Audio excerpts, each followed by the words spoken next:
O Hezbollah foi classificado como um grupo terrorista pela Liga Árabe. O movimento xiita libanês tinha já sido rotulado como uma organização terrorista pelas 6 monarquias sunitas do Conselho de Cooperação do Golfo.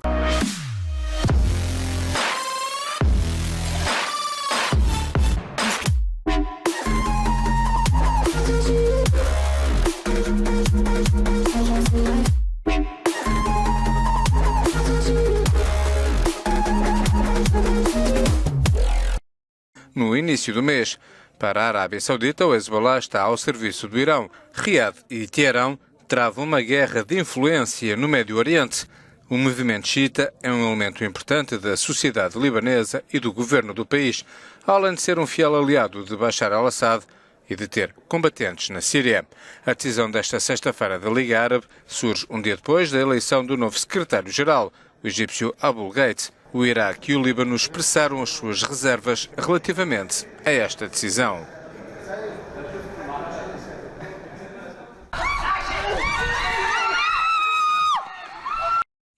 Quer ver outra coisa? É bom vocês tomar conhecimento. Tem um projeto, não é meu, não é nosso, está tramitando na Câmara. Presta atenção ao povo, presta atenção nas coisas.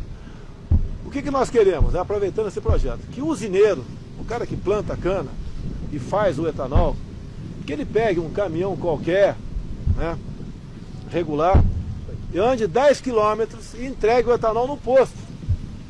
Hoje ele é obrigado a entregar para um distribuidor.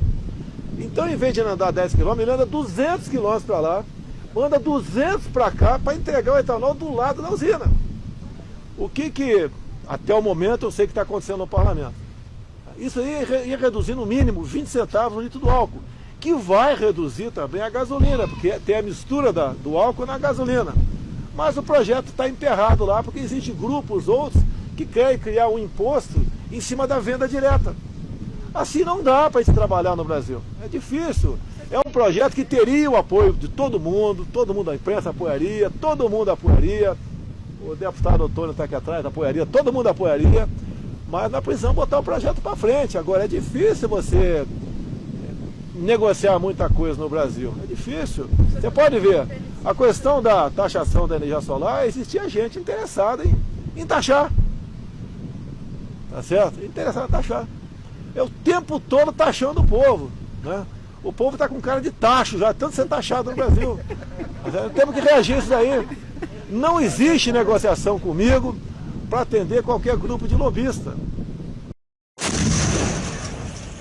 O canal Al-Manar do movimento xiita Hezbollah informou nesta sexta-feira o início de uma operação militar nas regiões de Jurud Arsal e Kalamon, na fronteira entre a Síria e o Líbano. Segundo as informações, a ofensiva tem o objetivo de livrar a área de terroristas armados. Jurud Arsal, no leste do Líbano, é uma região fronteiriça montanhosa em torno da cidade de Arsal. Já Kalamon fica no oeste da Síria, perto do Líbano. A agência de notícias libanesa ANI também divulgou o início de uma operação do Hezbollah. Na terça-feira, o primeiro-ministro do Líbano, Saad Hariri, havia anunciado uma operação militar perto dos campos de refugiados, onde as forças de segurança foram atacadas recentemente. Mas não há confirmação oficial do envolvimento do exército libanês na operação anunciada pelo Hezbollah. País de 4 milhões de habitantes, o Líbano abriga mais de 1 milhão de refugiados que fugiram da guerra na vizinha Síria. Mais de 45 mil refugiados sírios registrados pela ONU vivem atualmente em Arsal.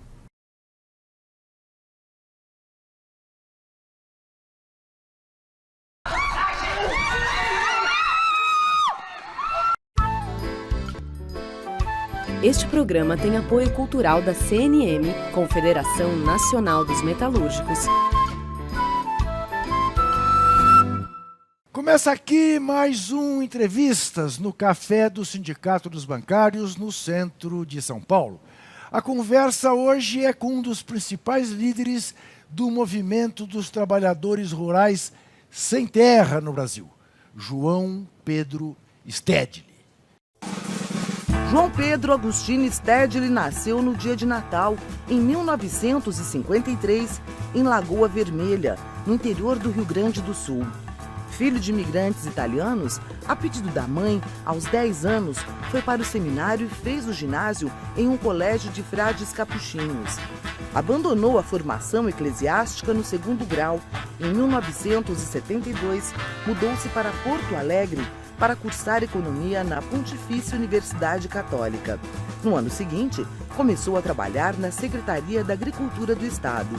Fez pós-graduação na Universidade Nacional Autônoma do México, um importante centro latino-americano de grande efervescência ideológica.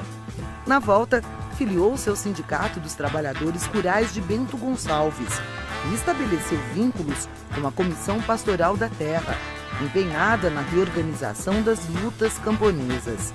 Em contato com os trabalhadores rurais sem terra, abraçou a causa e participou da primeira ocupação de uma fazenda em 1979. Stedley teve papel central na criação do Movimento dos Trabalhadores Rurais Sem Terra, ocorrido em janeiro de 1984. Desde então, é um dos principais articuladores da organização das atividades do MST em todo o país, na luta pela terra e por um modelo de desenvolvimento agrícola sustentável.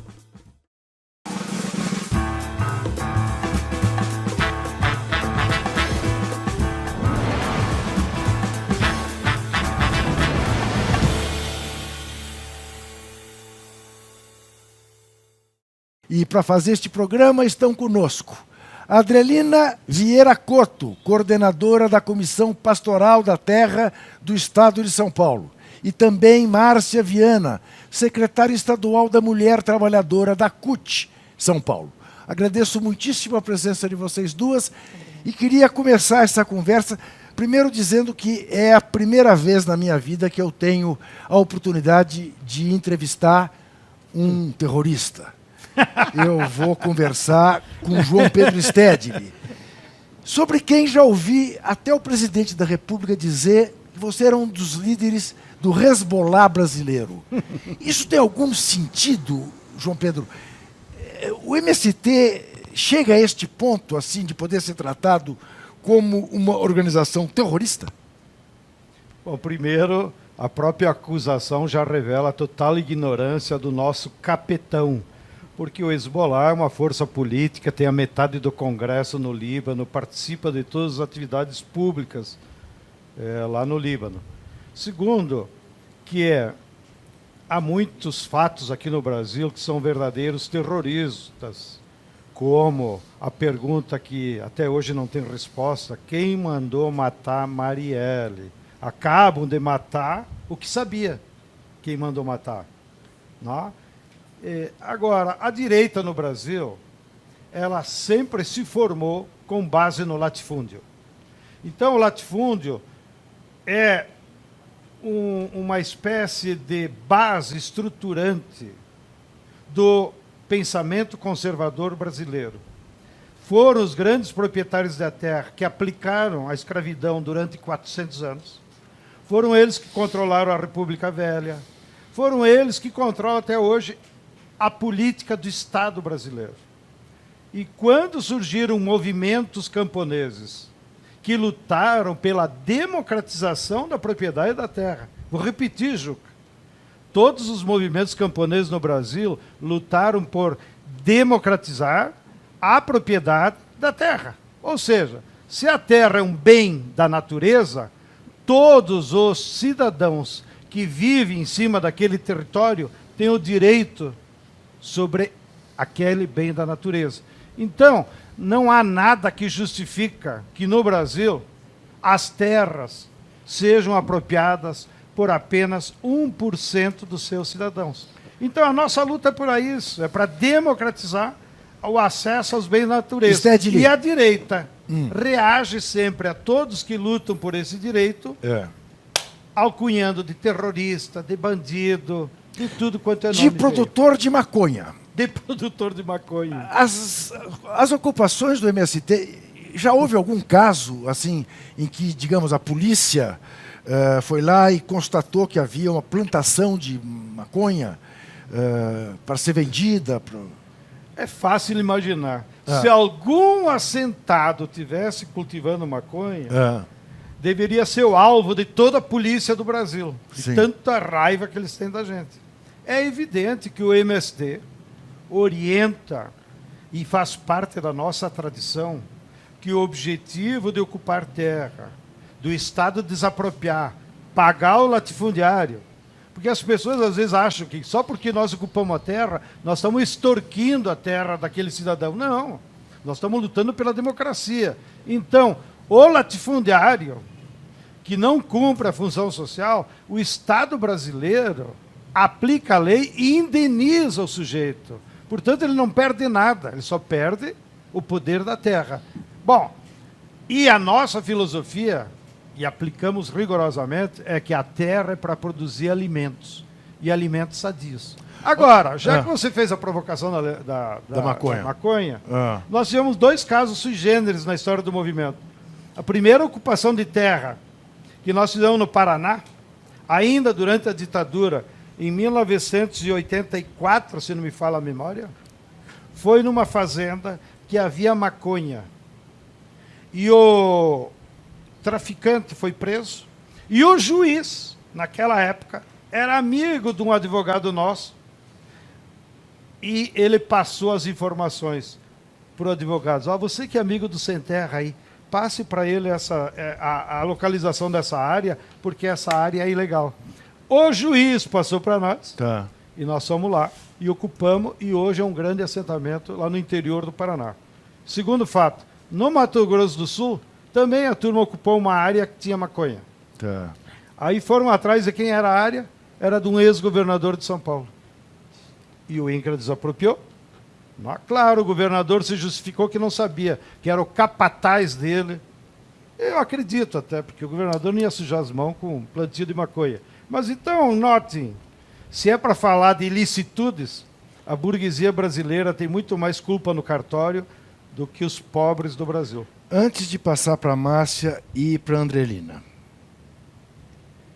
recentemente a revista Época fez uma reportagem, até ouviu o João Paulo, presidente aqui do MST em São Paulo, em que a reportagem revela que desde que assumiu este governo federal, nunca mais houve uma ocupação por parte do MST. O MST mudou de tática, o MST está temeroso do que possa ser a reação de quem diz que está armando fazendeiro, enfim. Há uma mudança de postura em relação ao que está o país passando nesse momento? Nós nem mudamos de tática, nem estamos com medo desse governo. Acontece que na luta social há elementos que determinam a correlação de forças e as nossas bases reagem de forma racional. Então, o sem terra lá no interior, pobre, lascado, ele percebe que o INCRA está parado, que não vai ter desapropriação, ou seja, que não vai ser aplicada a lei. Então ele não se arrisca. Ele diz, para que eu vou ocupar, vou botar minha família na beira da estrada, se eu sei que o governo não vai fazer nada? Então, a própria base reflui, mas não é porque alguém decidiu ou tomou uma nova tática, é porque são o contexto da situação política. A mesma pergunta você pode pedir para a companheira sindicalista. Por que houve menos greves? Ora, com uma crise econômica dessa, com um desemprego desse tamanho, ninguém é louco se meter a fazer greve numa fábrica que o patrão bota para a rua todo mundo e contrata outros pela metade do salário. Então você vai criticar porque determinada categoria não fez greve? Não, é porque há um contexto da luta de classes, infelizmente, hegemonizado por esse bando de malucos que tomou conta do governo. Eles entregaram o INCRA para a UDR. O Naban era o presidente da UDR de São Paulo, sobre os quais consta em vários tribunais de justiça os crimes que a UDR cometeu mandando matar lideranças do campo, inclusive o padre Josimo, que está aqui acompanhando a CPT. O padre Josimo, que era o líder da CPT em Tocantins, foi mandado matar pela UDR do Maranhão. Bom, a UDR agora que coordena o INCRA. Então, é esse tipo de gente, é essa mentalidade que tomou conta do Estado. Então, e isso gerou uma correlação de forças que a nossa base percebe. Não dá para dar soco em ponta de faca, então nós temos que aguardar um pouco até que a correlação de forças altere. E com detalhe, aí eu vou apelar para os nossos amigos. A correlação de forças política só vai ser alterada no Brasil, não mais pelos camponeses ou pelo MST ou pela luta no campo. Como a maior parte da população está na cidade, a conjuntura política só vai mudar se os trabalhadores da cidade se mobilizarem, se a sociedade urbana se mobilizar. E por isso que o MST, então, aí sim, como prioridade política, nós temos que colocar as nossas energias naquelas articulações políticas que ajudem a mudar a correlação de forças, senão não muda a reforma agrária. Então, nós fizemos a vigília durante 2 anos lá, quase, em defesa do Lula. Por quê? Porque nós gostávamos do Lula? Também. Mas porque era uma questão democrática. Se nós libertamos o Lula, se volta a democracia no Brasil, pode voltar a reforma agrária, porque ela é parte da democracia. Márcia. Stedley, até nessa provocação que você faz, nós temos assim travado muita luta nesses últimos anos, né? E eu queria que você falasse um pouco como que você vê a questão da intensificação da luta das mulheres nesse momento. Fizemos o Elinão, onde colocamos mais de 500 mil mulheres na rua em todo o Brasil. A Marcha das Margaridas, que foi assim, mais de 100 mil mulheres em Brasília. E essa intensificação da luta por direitos, a luta da mulher. Muito bem, Márcia. Nós temos uma leitura da situação da luta de classes no Brasil, que desde o neoliberalismo, governo Fernando Henrique para cá, e agora com a crise econômica, o capitalismo está destruindo a classe trabalhadora clássica, o operário fabril. Então, hoje, a classe trabalhadora está dispersa. Não? E isso dificulta o trabalho de organização e de luta. Então, qual é a categoria mais importante do Brasil, em termos de número? Comerciários. Aonde estão os comerciários? Espalhados em milhares de lojas. Segunda categoria mais importante, os trabalhadores rurais. Onde estão os trabalhadores rurais? Olha o mapa, em 8 milhões de quilômetros quadrados. E a terceira categoria, as empregadas domésticas. 8 milhões de mulheres pobres, humilhadas, em casas de família, por tudo. Viviam indo para Miami, para Disney, não, para com isso. Então, como é que tu organiza isso? É muito difícil. Então, nós estamos diante do que nós dizemos um novo sujeito da classe trabalhadora, que ainda nós não conseguimos identificar. Porém, nessa nova conformação da classe trabalhadora, o que aparece, o que emerge como porta-vozes de luta? As mulheres, os jovens da periferia. Não é? Então, aí está uma indicação nossa para as organizações, não é? Para quem media a luta de classe, que nós dissemos, nós temos que botar nossas energias aqui na cidade em organizar as mulheres, contribuir para a organização das mulheres, claro, com o protagonismo delas, e com os jovens da periferia. Esses 2 setores sociais é que podem não só juntar contingente, mas podem fazer uma luta para nós recuperar a democracia e os direitos dos trabalhadores. Andrelina. Então, falando aí um pouco da luta da cidade no urbano, a CPT tem acompanhado várias ocupações urbanas. Nós temos na Grande São Paulo 6 comunas da terra. As comunas ficam bem próximo, né, da cidade. Inclusive, uma das comunas é a comuna Irmã Alberta, né? A bem falada Irmã Alberta, que se foi, saudosa Irmã Alberta, que se foi, mas deixou a marca de uma mulher pequena, mas uma mulher grande, né? Uma freira.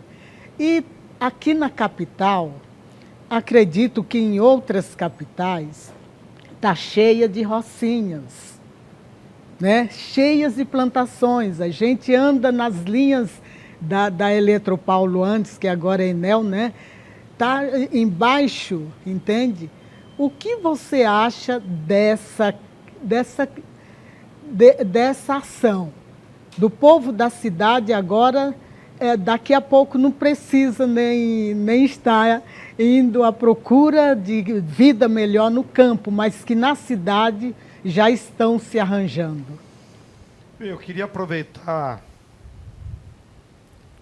as questões que tu coloca para comentar. Primeiro, Juca e companheira Adelina, a professora Hermínia Maricato, que acho que até já veio esse programa, ela tem dados que revelam que 60% das moradias nas grandes cidades brasileiras foram frutos de ocupação.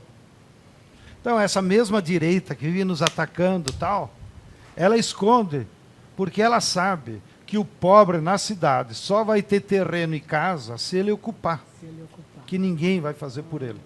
Então, existe um vigoroso movimento dos pobres do Brasil na periferia, invisíveis, porque não sai na Veja, não sai na Globo, não sai na onde, que para resolver o seu problema tem que ocupar. E ocupam espaços, às vezes, até nem adequados para moradias, mas é a forma dele sobreviver. Segundo tema, você colocou bem, há um movimento internacional hoje, no mundo inteiro, que nós acompanhamos pela Via Campesina, do surgimento de hortas urbanas. E essas hortas urbanas cumprem vários objetivos. Primeiro, o pobre consegue ter uma alimentação saudável e a baixo custo. Porque ele faz nas horas de folga, porque a mulher se envolve, as crianças se envolvem, utiliza um terreno, como você disse, que está lá depreciado, e daí ele tira a vida, porque o alimento é vida. Se calcula que no mundo já haja 20% da origem dos alimentos das grandes cidades seja de hortas urbanas. O caso, inclusive, mais importante, que eu acho que já chega a 50%, foi em Havana. Porque com a caída do muro de Berlim e com o abandono daquele modelo na base do agrotóxico, os cubanos tiveram que se recriar e encheram Havana de hortas. Então o povo produziu seus próprios alimentos, sem necessidade de agroquímico, sem necessidade de importar. Nós, inclusive, como MST, enviamos várias vezes sementes de cenoura, de cebola, de alho, para os companheiros lá de Cuba cultivarem as hortas urbanas. E nós vemos esse movimento com muita simpatia, em tudo que nós puder ajudar, fornecendo sementes, ou de alguma forma, nós achamos que é uma saída para a população pobre, para produzir alimentos saudáveis na cidade, e isso contribui, inclusive, com melhorar a poluição e o ambiente visual da vida na cidade. Então, no próximo bloco, eu vou querer ainda falar com você sobre reforma agrária, quero falar sobre os agrotóxicos e o que está aí apontado como projeto do governo, e quero falar com você, queremos falar com você também sobre esta maneira em que o MST conseguiu disseminar pelo país na produção de alimentos orgânicos que está virando um sucesso. Segundo me dizem, o MST passa a concorrer com grandes produtores do agronegócio. Nós vamos fazer um rapidíssimo intervalo e voltaremos em seguida. Até já.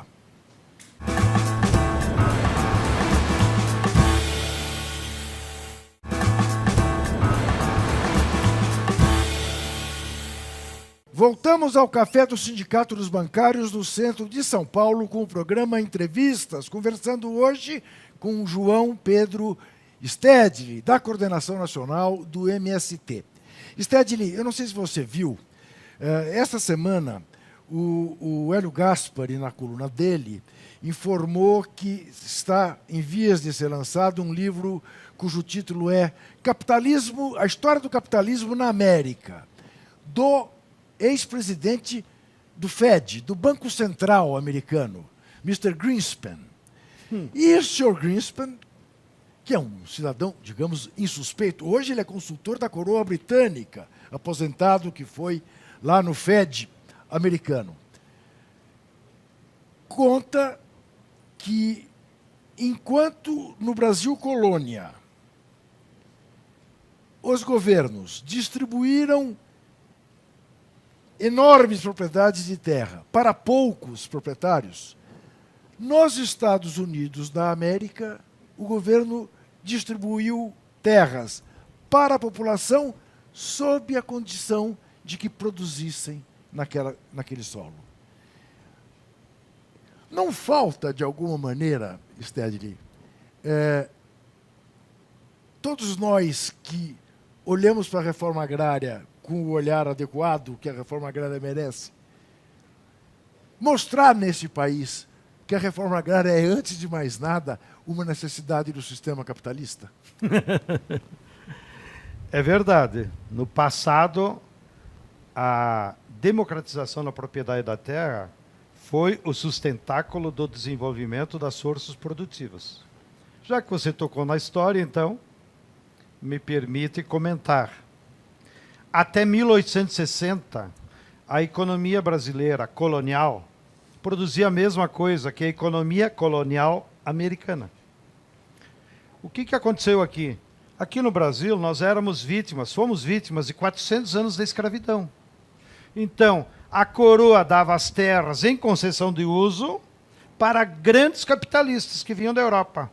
Compravam escravos, que trabalhavam para eles de graça, e assim fizeram as fortunas, que estão aqui em São Paulo, inclusive. Lá nos Estados Unidos, emergiu uma burguesia industrial, no norte. E eles perceberam: o desenvolvimento do capitalismo é incompatível com a escravidão, porque os trabalhadores escravos não têm renda. E eles resolveram como? Com uma guerra, a Guerra de Secessão. E no meio da guerra, quando o Lincoln percebeu que ia ganhar a guerra, ele decretou, e o Congresso aprovou, uma lei de reforma agrária. O nome em inglês, traduzindo, seria o direito de habitação. Olha que nome bonito para uma lei de reforma agrária. E qual foi o exemplo que o Lincoln nos deu para a reforma agrária e que os nossos aqui, burgueses idiotas, não copiaram? Primeiro, todo cidadão que morasse nos Estados Unidos, todos, independente da origem, de onde morasse, tinha direito a ter 100 acres, que equivale mais ou menos a 67 hectares. Ou seja, Juca, tu quer ir lá trabalhar na terra? O Estado te garante 67 hectares. Qualquer pessoa. No entanto, segunda condição, você tinha que morar e trabalhar. E essa distribuição foi autônoma.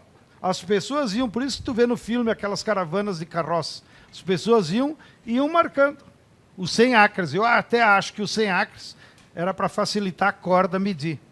Depois de 2, 3 anos, você comprovando que morasse lá e que estava produzindo, vinha o Estado e te dava o título. Essa foi a reforma agrária.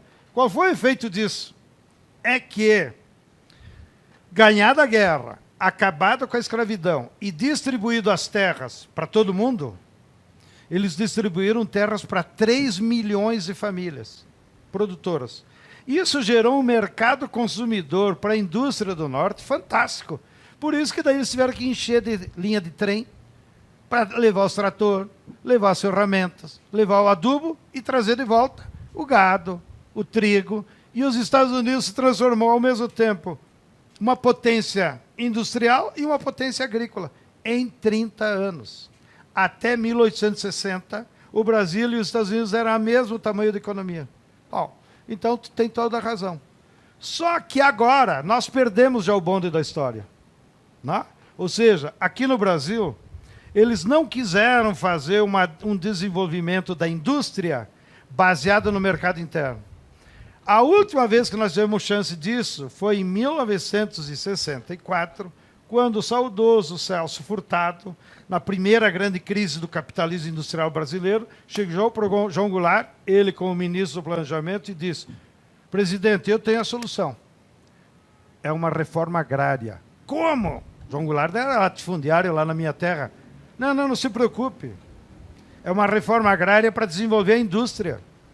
E o Celso Furtado, saudoso, da qual eu tive o privilégio de ser amigo já no final da vida dele, no Rio de Janeiro, ele me comentou detalhes de como eles discutiram. Mas, na essência, o projeto de lei do Celso Furtado, que o João Goulart mandou para o Congresso dia 13 de março, depois daquele famoso comício lá da Central do Brasil, O projeto do Celso Furtado era meio parecido com o do Lincoln.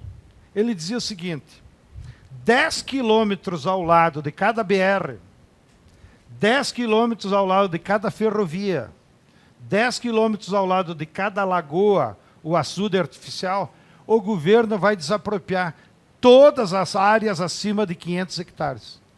Olha aí, já estabelecia um tamanho máximo. E não há nada até hoje no Brasil que comprove que o sujeito com 500 hectares não fique rico. Portanto, pode abrir mão dos outros. Não? Então, acima de 500 hectares seriam desapropriados todos, independentes de índice de produtividade, e entregues em 15 hectares para cada família. Olha a sabedoria. Ao longo de 10 hectares, longe da BR. E o governo ia puxar o fio elétrico em todos os assentamentos. E ele disse para o João Goulart: atrás do fio elétrico não vem bloco de carnaval para pegar o período que nós estamos vivendo. Atrás do fio elétrico vai vir a máquina de lavar, a televisão, Claro. toda a indústria de eletrodoméstico. E com isso nós vamos desenvolver a indústria do Brasil. Qual foi a resposta que essa burguesia de São Paulo deu? Golpe de 64. Golpe de 64. Poucos dias depois. Então 2 semanas depois. agora a reforma agrária já não é mais para resolver o problema da indústria. Agora a reforma agrária é uma questão de democracia Isso. e uma questão de alimento saudável. Sim. Por quê? Porque a grande propriedade, o agronegócio, como é chamado, ele não produz comida. Ele produz mercadoria para ganhar dinheiro. Aham. Entendeu? Então, eles não estão preocupados com a nossa saúde. Eles estão preocupados em dar lucro. E quando liberares a cannabis para fins farmacêuticos, pode escrever aí que os grandes do agronegócio vão plantar maconha para fazer remédio. Bom, porque aí- dá lucro. Aí o MST vai ter um grande concorrente. Porque... Márcia, Se tocando na questão do alimento saudável, como que está a questão da agroecologia?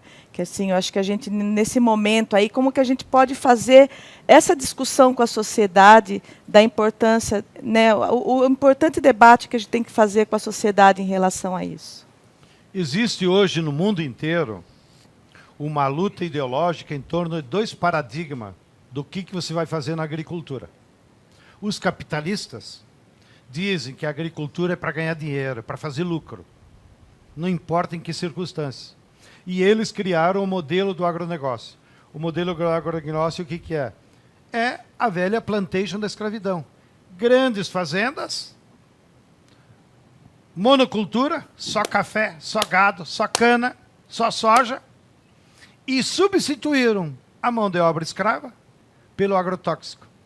O uso intensivo de agrotóxico no Brasil e no mundo inteiro não é por uma necessidade agronômica, porque se tu não botar o veneno não dá nada. Não. O uso do veneno é para substituir a mão de obra. Por quê? Se ele não botar veneno, ele vai ter que contratar trabalhador para fazer a capina, para fazer o manejo. E ele não quer pagar a mão de obra, porque isso pode eliminar o custo. Então, o veneno é mais barato que o trabalhador. Daí ele taca veneno. Então, o Brasil se transformou o segundo país do mundo de maior consumo de venenos. O primeiro, Estados Unidos, e o segundo somos nós. estamos em vias de aprovar um subsídio, é isso? O que se discutiu no STF é uma coisa absurda, que nem era lei. O absurdo é o seguinte: os secretários da Fazenda, na época da ditadura, fizeram uma reuniãozinha num hotel aqui em São Paulo e acordaram, sob pressão da Bayer, da BASF, da Singenta, são 5 empresas que fabricam venenos, que então, por acordo de cavalheiros, os estados não iam mais cobrar ICMS do veneno. Isso lá na década de 70. Acordo de cavalheiros não é lei. E todo mundo voltou para os estados e desde então, há 30 anos, não se cobra ICM do veneno. Bom, só no estado de São Paulo, para o seu Dória, que é metido a esperto saber, há uma renúncia fiscal, então, de 2 bilhões de reais sobre as vendas de veneno. Bom, então o que aconteceu? uma entidade, que eu não sei dizer qual é, entrou no Supremo Tribunal Federal exigindo a cobrança do ICM. 2 estados apenas estão tendo a coragem de levantar esse tema. O governo do Ceará e o governo de Santa Catarina, que foi eleito bolsonarista. Entendeu? Mas o secretário da Fazenda de Santa Catarina é um homem lúcido e percebeu.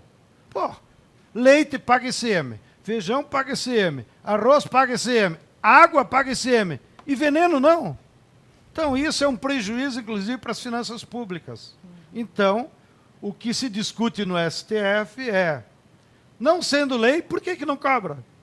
Bom, aí está tendo todo o lobby das empresas fabricantes para continuar assim. Tá. Então, nem sendo lei, tu vê como é que eles manipulam o Estado. E isso está para ser discutido no STF agora? É. Nos próximos dias? Nos próximos dias.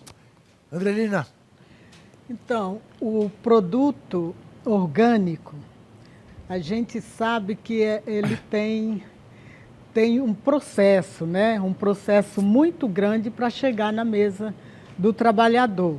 E isso encarece, né? Encarece esse produto. O maior problema nosso da CPT, porque a CPT organiza os movimentos, as pastorais aqui em São Paulo, para receber os kits, que são cestas de verduras e legumes, vindo da produção orgânica, né, para a cidade. Nós hoje estamos com 200 kits, já teve tempo de 700, 800, mas esse encarecimento, né, do produto, ele para a população de baixa renda, é um problema sério, né? E, às vezes, o produto também orgânico vem sem o selo, né? Porque para vir com selo também, pelo menos os produtores falam que é muito difícil. Aí a gente fica sem saber, é ou não é orgânico, né? Porque não tem o selo. O produto é pequeno, né? As frutas e assim em diante. Então, o que fazer para que essa produção, né, não encareça tanto para chegar na mesa do trabalhador? Bom, como eu estava dizendo antes, nessa luta de 2 paradigmas da agricultura, eu só me referia ao agronegócio, que é o modelo do capital. A contrapartida a isso é o modelo de agroecologia, que é defendido pelos agricultores familiares, pelos camponeses, por todos os pesquisadores. Acabamos de perder agora em janeiro a nossa companheira Ana Maria Primavesi, que foi a maior cientista do mundo em solos. Ela era de origem austríaca. E a agroecologia, ela defende que você tem que produzir em equilíbrio com a natureza. Então, você não precisa botar veneno.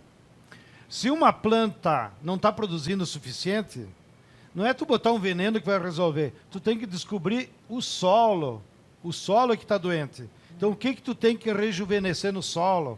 Né? Com adubação orgânica, com minhoca, com outros métodos, que aquele solo volta a ficar rico e daí ele produz uma planta saudável e um alimento saudável. Então, a agroecologia é um outro modelo, porque ela produz em sintonia com a natureza. E você, quando come alguma coisa, todos nós estamos, na verdade, ingerindo uma bateria de energia solar e de terra. Se aquele alimento está contaminado por veneno, ele vai ficar no teu organismo e depois vai virar câncer, porque ele degenera as células com o passar do tempo. Então, a agroecologia, ela é possível fazer. É necessário ser feito a agroecologia. Agora, para você adquirir em grandes escalas, precisa políticas públicas, que dê incentivo, que distribua semente, né? Para que o agricultor tenha mais potencial. Então, nós do MST, modéstia à parte, mas já atendendo a tua provocação, nós hoje somos o maior produtor da América Latina, só perdemos para os chineses, para não ser do mundo, de arroz orgânico. E nós produzimos em grandes extensões, porque os agricultores preferiram não dividir o lote, numa várzea, lá na região da Grande Porto Alegre. Não precisa tu dividir em 25 hectares. como é várzea e depende de água para todo mundo, eles mantiveram a mesma área. Então, nós produzimos arroz em 1.000 hectares, sem veneno, provando para o nosso vizinho fazendeiro que enche de veneno que é possível. E produzimos mais barato. Nós disputamos, só para provocar o capitão, nós já disputamos editais no Exército com o nosso arroz orgânico e ganhamos. Nós já fornecemos arroz orgânico para merenda escolar na época do Fernando Haddad aqui em São Paulo. Todas as escolas comiam arroz orgânico. Agora que esse doido aí, no tempo do Dória, que ele era prefeito, ele cortou esse negócio aí. E no suco de uva, nós temos a maior cooperativa de produção de suco de uva. Lá no Rio Grande do Sul, produzimos 3 milhões de litros de suco de uva. Todo ano tem um concurso das Américas, dos Estados Unidos até o Chile, aí por setembro, analisando os melhores vinhos, as melhores champanhes, os melhores sucos. Esse ano, setembro passado, portanto, da última safra, o nosso suco ganhou a medalha de ouro, é o melhor suco de uva das Américas. E é muito bom mesmo. Como na Europa não produz suco de uva, porque não são doidos fazer suco de uva de Cabernet, nós somos o melhor suco de uva do mundo, que vamos exibir como gaúcho. Entendeu? Então, é possível você produzir em larga escala com qualidade, em agroecologia. Agora, isso depende de políticas públicas. E, por último, eu vou te dar um exemplo do meu amigo Luiz Fernando. Luiz Fernando é um dos precursores da agroecologia aqui em São Paulo. Ele tem um sítio de 60 hectares aqui perto de Indaiatuba, que ele recebeu herança do avô. E ele, com a assessoria da Ana Primavera, transformou aquela área degradada tudo em agroecologia. Aí, em seguida, eu vou lá visitar ele. Ele produz muita cenoura e tomate. Aí, um dia, eu fui lá e ele estava colhendo tomate. Disse, ô Fernando, tu fornece tomate para quem? Para a rede do Pão de Açúcar. Ah, é? Pois é, mas a minha mulher compra lá na Pão de Açúcar e está R$14 o quilo. E quanto é que tu está vendendo para eles? Eu estou vendendo a 6. Barbaridade. Entendeu? De Indaiatuba até o Pão de Açúcar. Então, o preço, às vezes, do agroecológico não é porque ele é mais caro para produzi-lo, é porque os supermercados sacaram que a classe média está disposta a pagar mais, aí eles aumentam o preço para ter mais lucro. Eu preciso fazer mais um intervalo. Você toda hora faz referência, orgulhosamente, ao fato de ser gaúcho. Tu és Grêmio ou Inter, Tchê? Sou Grêmio desde criança. E aqui sou corintiano por adoção. Não, fez muito bem. Então, né? Vou fazer uma aliançazinha. Como o Grêmio ganhou o último Grenal, eu me calo. Eu vou fazer mais um rápido intervalo e volto em seguida. Até já.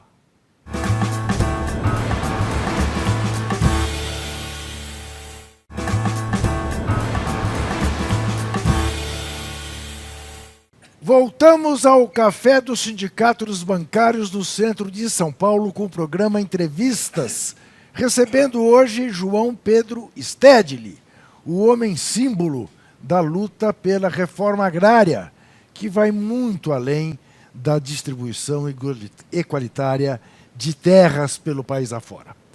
João Pedro, eu quero ainda que você conte um pouco para quem nos vê o que são os armazéns, as mercearias, hoje distribuídas pelo país do MST.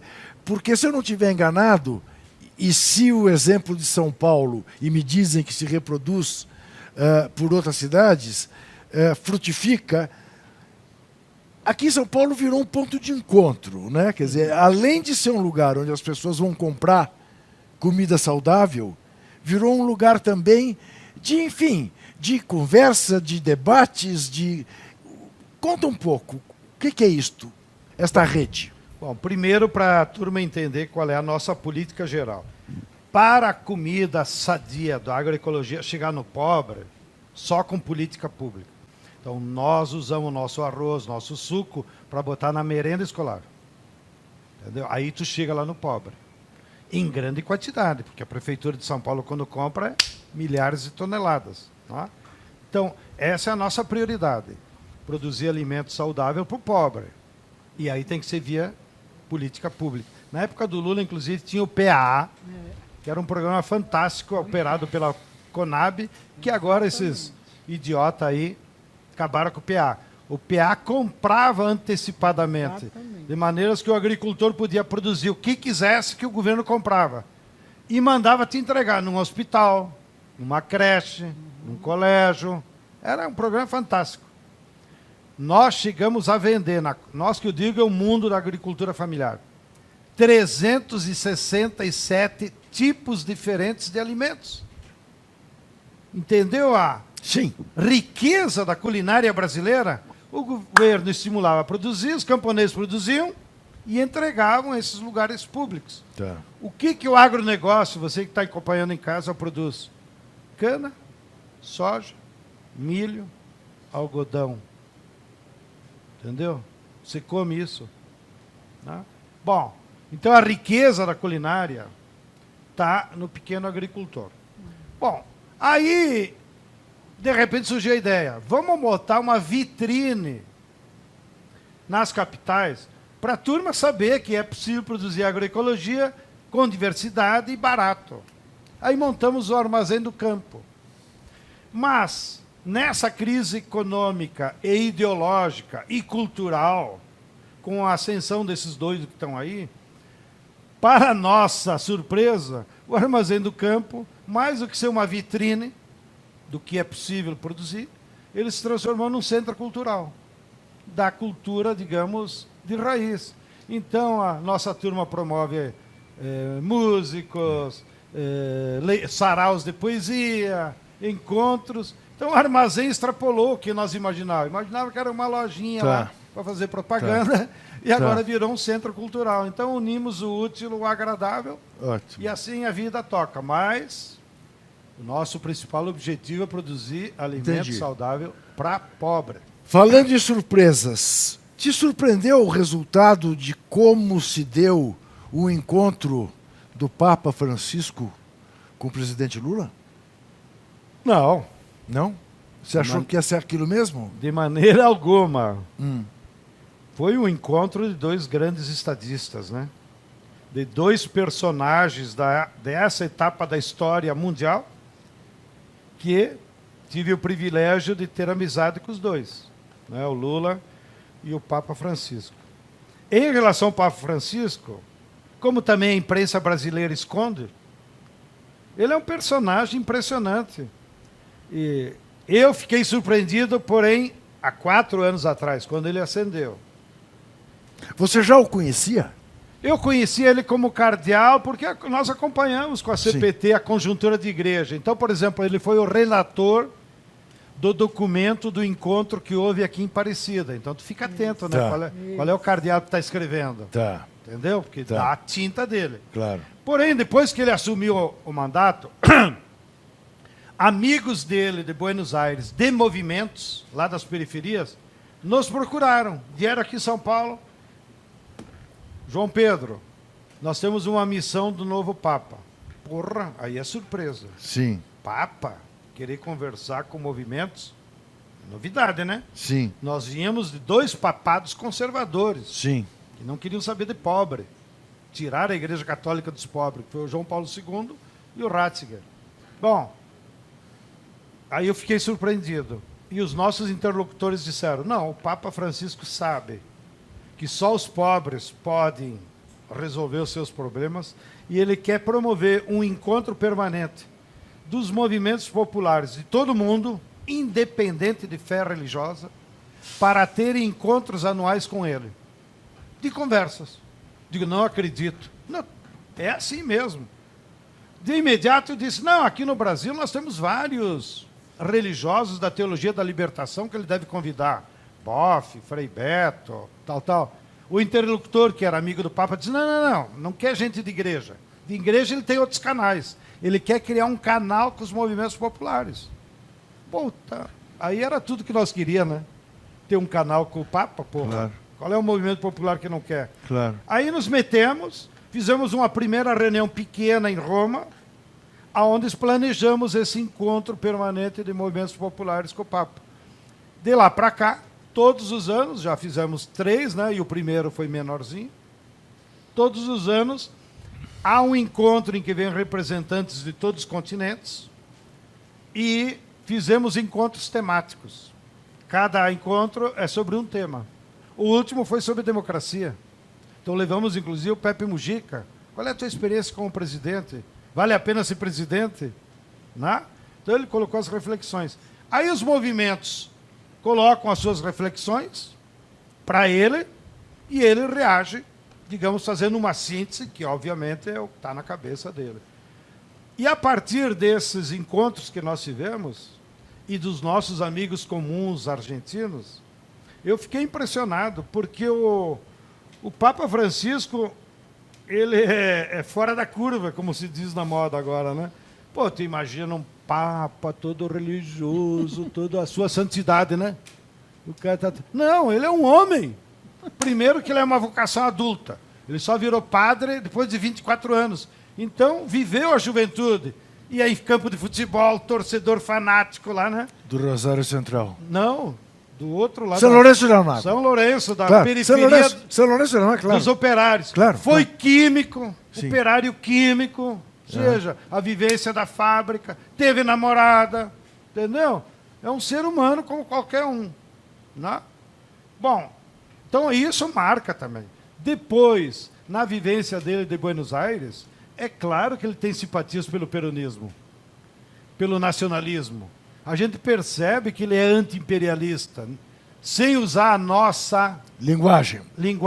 entendeu? Que não pode. Então, é um homem da vida, é um homem que participou intensamente da vida política argentina, né? E chegou, pela crise da igreja, a esse alto cargo. Então, é um homem muito afável, ele conversa de qualquer assunto, né? Não é aquele negócio assim. Mas você acha que ao receber o Lula ele manda um recado? Sem dúvida nenhuma. Mas o recado principal que ele mandou para a direita latino-americana foi quando ele escreveu a carta para o Lula. Porque aí era um compromisso maior. O Lula está preso, Sim. um papa mandar uma carta para um preso Sim. é porque ele está reconhecendo que é injustiça. Entendeu? A autoridade do papa... João Pedro, Ô, você seu tinha... Sérgio Moro, tu que é metido Você- a cristão, Você tinha deve muita... reconhecer que o papa manda mais que você, né? Você tinha muita relação com Dom Paulo, né? Dom Paulo Arnes? Há muito, éramos amigos. Aham. Conversávamos também de Corinthians, né? Sim, sim. Era uma Eu me favela. lembro, você é tão desaforado que eu me lembro que houve uma homenagem a Dom Paulo. Acho que foi o último aniversário de Dom Paulo. A última homenagem a ele, lá Isso, no que foi Tuca. lá no Tuca. E que tu puseste o chapéu do MST na cabeça dele. E pedi para ele achar um centroavante pro Corinthians. E pediu... que não tinha. Pode, Márcia. Tava Pediu sem para achar um centroavante. Era uma... Dom Paulo, por favor, ajuda a arrumar um centroavante pro Corinthians. Juca, tu Ah. que foi amigo do Dom Paulo, Ah, se você quer conhecer as características do Francisco, é como se Dom Paulo, para nós brasileiros, tivesse tirado o Papa. pois eu sei disso. É porque as mesmas eu lembrei, características. eu lembrei dele te ouvindo falar do Papa, porque eu vejo o Papa na televisão e falo assim, mas ele lembra... Ele É a lembra- mesma, né? Isso, é o isso. mesmo espírito. E por Isso. isso que eu achei não só generoso dele, então agora recebeu o Lula, mas achei também de uma dignidade muito grande do Lula. Aham. Porque, olha, o Lula podia ir lá e dar uma de subserviente, beijar a mão, não sei Sim. o quê, não sei o quê, puxar o saco, como nós Sim. dizemos no Sim. popular. Sim. Mas olha, tu viu o que, Vi. que os dois discutiram? Vi. Desigualdade social, Isso. fome, Isso. as perversidades do capitalismo contra a natureza. Isso. Ou seja, temas de dois grandes estadistas que estão preocupados com o futuro da humanidade, Tá. não com os seus problemas pessoais. Perfeito. Que o Lula também podia estar... Ai, como é que o senhor está de saúde? Sim. E como é que estão os problemas da igreja? Não. E nem o Papa ficou perguntando, e daí? Tu sofreu muito na cadeia? Tá? Não, olha os temas que eles tocaram. Tá certo. Então, acho que isso nos dá orgulho para nós, como latino-americanos. Dois personagens da história atual se encontram e têm esse comportamento. Eu fiquei muito feliz, né? Espero que o Lula assista esse programa.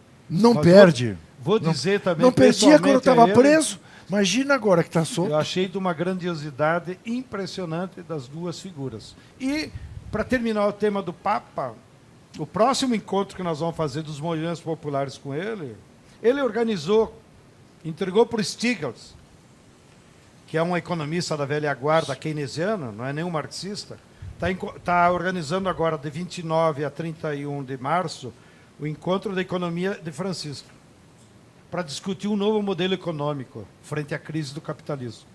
Aí a delegação brasileira, que será numerosa, uns 50 irão lá, já acrescentaram. Vai ser um encontro sobre a economia de Francisco e de Clara.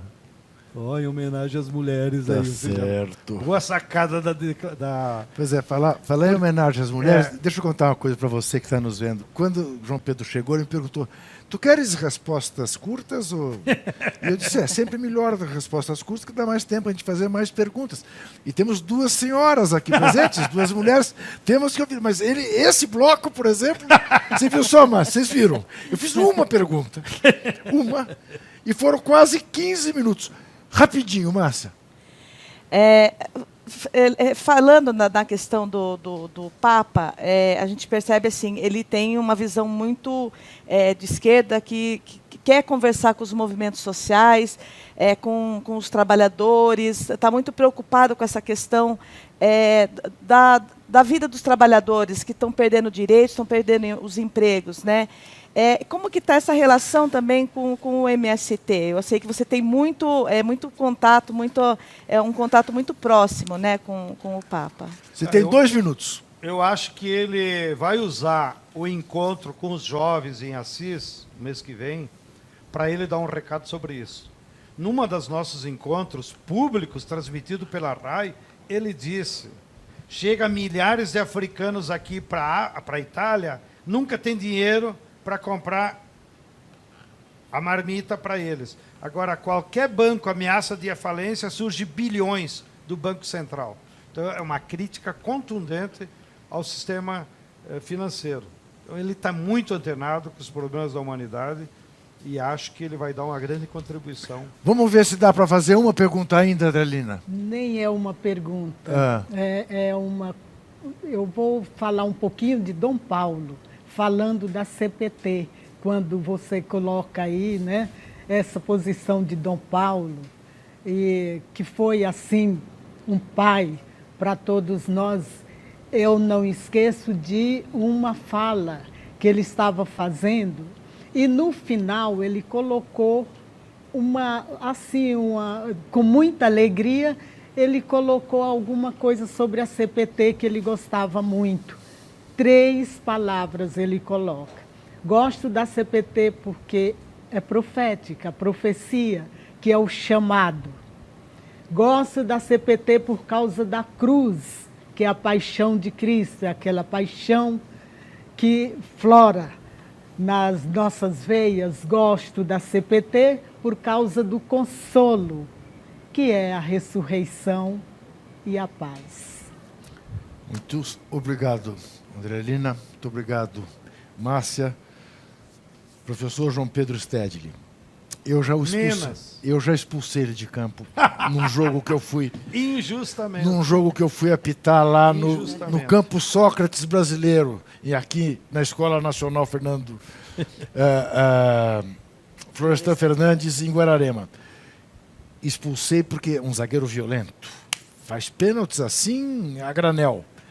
Mas como entrevistado é brilhante. Muitíssimo obrigado. Foi obrigado. Ótimo. Cumprimentos pelo teu trabalho. Muito obrigado. Agradeço você. Agradeço aos nossos telespectadores. Lembro que tem entrevistas toda quinta-feira, 10 horas da noite, aqui na TVT de São Paulo, canal 44.1. No YouTube, ao vivo, a qualquer hora, em qualquer lugar do planeta. Até semana que vem e não se esqueça de desesperar jamais.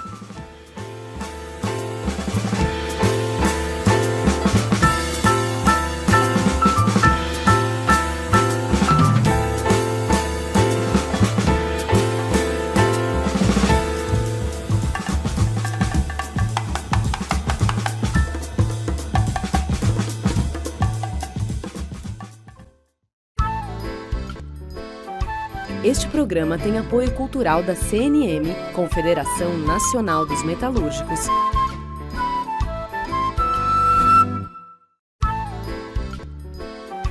Este programa tem apoio cultural da CNM, Confederação Nacional dos Metalúrgicos.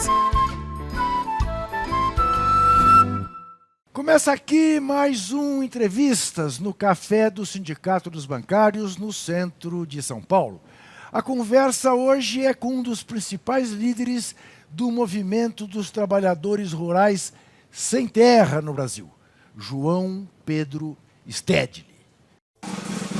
João Pedro Agostinho Stedley nasceu no dia de Natal, em 1953, em Lagoa Vermelha, no interior do Rio Grande do Sul. Filho de imigrantes italianos, a pedido da mãe, aos 10 anos, foi para o seminário e fez o ginásio em um colégio de frades capuchinhos. Abandonou a formação eclesiástica no segundo grau. Em 1972, mudou-se para Porto Alegre para cursar economia na Pontifícia Universidade Católica. No ano seguinte, começou a trabalhar na Secretaria da Agricultura do Estado.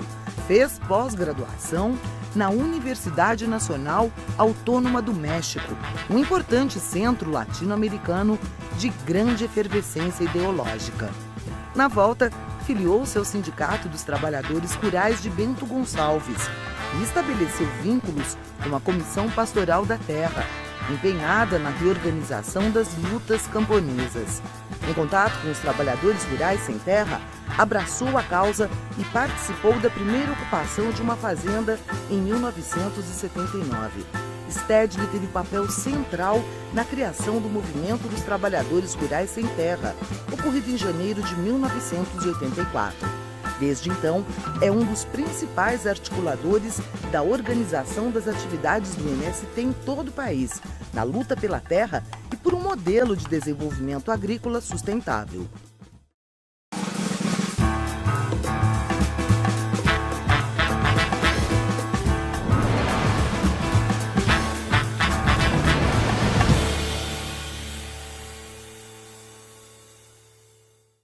E para fazer este programa estão conosco Adrielina Vieira Couto, coordenadora da Comissão Pastoral da Terra do Estado de São Paulo, e também Márcia Viana, secretária estadual da Mulher Trabalhadora da CUT, São Paulo. Agradeço muitíssimo a presença de vocês duas e queria começar essa conversa primeiro dizendo que é a primeira vez na minha vida que eu tenho a oportunidade de entrevistar um terrorista. Eu vou conversar com João Pedro Stedley, sobre quem já ouvi até o presidente da República dizer que você era um dos líderes do Hezbollah brasileiro. Isso tem algum sentido, João Pedro? O MST chega a este ponto assim de poder ser tratado como uma organização terrorista? Bom, primeiro, a própria acusação já revela a total ignorância do nosso capitão, porque o Hezbollah é uma força política, tem a metade do Congresso no Líbano, participa de todas as atividades públicas lá no Líbano. Segundo,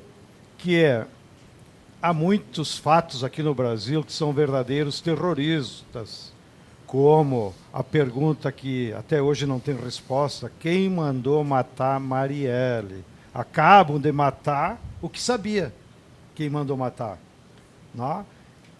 Agora, a direita no Brasil, ela sempre se formou com base no latifúndio.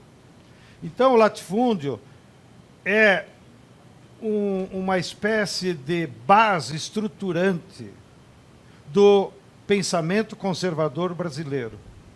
Foram os grandes proprietários da terra que aplicaram a escravidão durante 400 anos. Foram eles que controlaram a República Velha. Foram eles que controlam até hoje a política do Estado brasileiro. E quando surgiram movimentos camponeses que lutaram pela democratização da propriedade da terra, vou repetir, Juca, todos os movimentos camponeses no Brasil lutaram por democratizar a propriedade da terra. Ou seja, se a terra é um bem da natureza, todos os cidadãos que vivem em cima daquele território têm o direito sobre aquele bem da natureza. Então, não há nada que justifica que no Brasil as terras sejam apropriadas por apenas 1% dos seus cidadãos. Então, a nossa luta é por isso, é para democratizar o acesso aos bens da natureza. E a direita reage sempre a todos que lutam por esse direito alcunhando de terrorista, de bandido, de tudo quanto é nome. De produtor de maconha. De produtor de maconha. As ocupações do MST, já houve algum caso assim em que, digamos, a polícia foi lá e constatou que havia uma plantação de maconha para ser vendida? É fácil imaginar. Se algum assentado tivesse cultivando maconha, deveria ser o alvo de toda a polícia do Brasil. De tanta raiva que eles têm da gente. É evidente que o MST orienta e faz parte da nossa tradição que o objetivo de ocupar terra, do Estado desapropriar, pagar o latifundiário, porque as pessoas às vezes acham que só porque nós ocupamos a terra, nós estamos extorquindo a terra daquele cidadão. Não, nós estamos lutando pela democracia. Então, o latifundiário que não cumpre a função social, o Estado brasileiro aplica a lei e indeniza o sujeito. Portanto, ele não perde nada, ele só perde o poder da terra. Bom, e a nossa filosofia, e aplicamos rigorosamente, é que a terra é para produzir alimentos, e alimentos sadios. Agora, já que você fez a provocação da maconha, nós tivemos 2 casos sui generis na história do movimento. A primeira ocupação de terra, que nós fizemos no Paraná, ainda durante a ditadura, em 1984, se não me falha a memória, foi numa fazenda que havia maconha. E o traficante foi preso. E o juiz, naquela época, era amigo de um advogado nosso.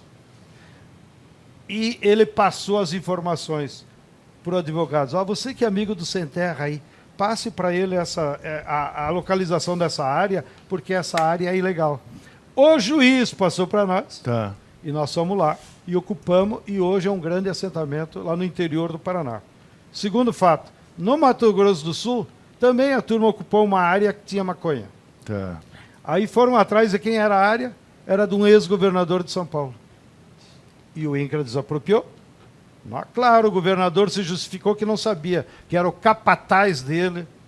Eu acredito até, porque o governador não ia sujar as mãos com plantio de maconha. Mas então, notem, se é para falar de ilicitudes, a burguesia brasileira tem muito mais culpa no cartório do que os pobres do Brasil. Antes de passar para a Márcia e para a Andrelina, recentemente a revista Época fez uma reportagem, até ouviu o João Paulo, presidente aqui do MST em São Paulo, em que a reportagem revela que desde que assumiu este governo federal, nunca mais houve uma ocupação por parte do MST. O MST mudou de tática, o MST está temeroso do que possa ser a reação de quem diz que está armando fazendeiro, enfim. Há uma mudança de postura em relação ao que está o país passando nesse momento? Nós nem mudamos de tática, nem estamos com medo desse governo. Acontece que na luta social há elementos que determinam a correlação de forças e as nossas bases reagem de forma racional. Então, o sem terra lá no interior, pobre, lascado, ele percebe que o INCRA está parado, que não vai ter desapropriação, ou seja, que não vai ser aplicada a lei. Então ele não se arrisca. Diz, para que eu vou ocupar, vou botar minha família na beira da estrada, se eu sei que o governo não vai fazer nada? Então, a própria base reflui, mas não é porque alguém decidiu ou tomou uma nova tática, é porque são o contexto da situação política. A mesma pergunta você pode pedir para a companheira sindicalista. Por que houve menos greves? Ora, com uma crise econômica dessa, com um desemprego desse tamanho, ninguém é louco se meter a fazer greve numa fábrica que o patrão bota para a rua todo mundo e contrata outros pela metade do salário. Então você vai criticar porque determinada categoria não fez greve? Não, é porque há um contexto da luta de classes, infelizmente, hegemonizado por esse bando de malucos que tomou conta do governo. Eles entregaram o INCRA para o DR. O Naban era o presidente da UDR de São Paulo, sobre os quais consta em vários tribunais de justiça os crimes que a UDR cometeu mandando matar lideranças do campo. Inclusive o padre Josimo, que está aqui acompanhando a CPT, padre Josimo, que era o líder da CPT em Tocantins, foi mandado matar pela UDR do Maranhão. Bom, a UDR agora que coordena o INCRA. Então é esse tipo de gente, é essa mentalidade que tomou conta do Estado. Então, e isso gerou uma correlação de forças que a nossa base percebe. Não dá para dar soco em ponta de faca, então nós temos que aguardar um pouco até que a correlação de forças altere. E com detalhe, aí eu vou apelar para os nossos amigos. A correlação de forças política só vai ser alterada no Brasil, não mais pelos camponeses ou pelo MST ou pela luta no campo. Como a maior parte da população está na cidade, a conjuntura política só vai mudar se os trabalhadores da cidade se mobilizarem, se a sociedade urbana se mobilizar. E por isso que o MST, então, aí sim, como prioridade política, nós temos que colocar as nossas energias naquelas articulações políticas que ajudem a mudar a correlação de forças, senão não muda a reforma agrária. Então, nós fizemos a vigília durante 2 anos lá, quase, em defesa do Lula. Por quê? Porque nós gostávamos do Lula? Também. Mas porque era uma questão democrática. Se nós libertamos o Lula, se volta a democracia no Brasil, pode voltar a reforma agrária, porque ela é parte da democracia. Márcia. Stedley, até nessa provocação que você faz, nós temos assim travado muita luta nesses últimos anos, né? E eu queria que você falasse um pouco como que você vê a questão da intensificação da luta das mulheres nesse momento. Fizemos o Elinão, onde colocamos mais de 500 mil mulheres na rua em todo o Brasil. A Marcha das Margaridas, que foi assim, mais de 100 mil mulheres em Brasília, e essa intensificação da luta por direitos, a luta da mulher. Muito bem, Márcia. Nós temos uma leitura da situação da luta de classes no Brasil, que desde o neoliberalismo, governo Fernando Henrique para cá, e agora com a crise econômica, o capitalismo está destruindo a classe trabalhadora clássica, o operário fabril. Então, hoje, a classe trabalhadora está dispersa. Não? E isso dificulta o trabalho de organização e de luta. Então, qual é a categoria mais importante do Brasil, em termos de número? Comerciários. Aonde estão os comerciários? Espalhados em milhares de lojas. Segunda categoria mais importante, os trabalhadores rurais. Onde estão os trabalhadores rurais? Olha o mapa, em 8 milhões de quilômetros quadrados. E a terceira categoria, as empregadas domésticas. 8 milhões de mulheres pobres, humilhadas, em casas de família, por tudo. Viviam indo para Miami, para Disney, não, para com isso. Bem, então, como é que tu organiza isso? É muito difícil. Então, nós estamos diante do que nós dizemos um novo sujeito da classe trabalhadora, que ainda nós não conseguimos identificar. Porém, nessa nova conformação da classe trabalhadora, o que aparece, o que emerge como porta-vozes de luta? As mulheres, os jovens da periferia. Não? Então, aí está uma indicação nossa para as organizações, não? Para quem media a luta de classe, que nós dissemos, nós temos que botar nossas energias aqui na cidade em organizar as mulheres, contribuir para a organização das mulheres, claro, com o protagonismo delas, e com os jovens da periferia. Esses 2 setores sociais é que podem não só juntar contingente, mas podem fazer uma luta para nós recuperar a democracia e os direitos dos trabalhadores. Andrelina. Então, falando aí um pouco da luta da cidade no urbano, a CPT tem acompanhado várias ocupações urbanas. Nós temos na Grande São Paulo 6 comunas da terra. As comunas ficam bem próximo, né, da cidade. Inclusive, uma das comunas é a comuna Irmã Alberta, né? A bem falada Irmã Alberta, que se foi, saudosa Irmã Alberta, que se foi, mas deixou a marca de uma mulher pequena, mas uma mulher grande, né? Uma freira. E aqui na capital, acredito que em outras capitais está cheia de rocinhas, né? Cheias de plantações. A gente anda nas linhas da Eletropaulo antes, que agora é Enel, né? Está embaixo, entende? O que você acha dessa ação do povo da cidade agora? Daqui a pouco não precisa nem estar indo à procura de vida melhor no campo, mas que na cidade já estão se arranjando. Eu queria aproveitar as questões que tu coloca para comentar. Primeiro, Juca e companheira Adelina, a professora Hermínia Maricato, que acho que até já viu esse programa, ela tem dados que revelam que 60% das moradias nas grandes cidades brasileiras foram frutos de ocupação. Então, essa mesma direita que vive nos atacando, tal, ela esconde, porque ela sabe que o pobre na cidade só vai ter terreno e casa se ele ocupar, que ninguém vai fazer por ele. Então, existe um vigoroso movimento dos pobres do Brasil na periferia, invisíveis, porque não sai na Veja, não sai na Globo, não sai da onde, que para resolver o seu problema tem que ocupar. E ocupam espaços, às vezes, até nem adequados para moradias, mas é a forma dele sobreviver. Segundo tema, você colocou bem, há um movimento internacional hoje, no mundo inteiro, que nós acompanhamos pela Via Campesina, do surgimento de hortas urbanas.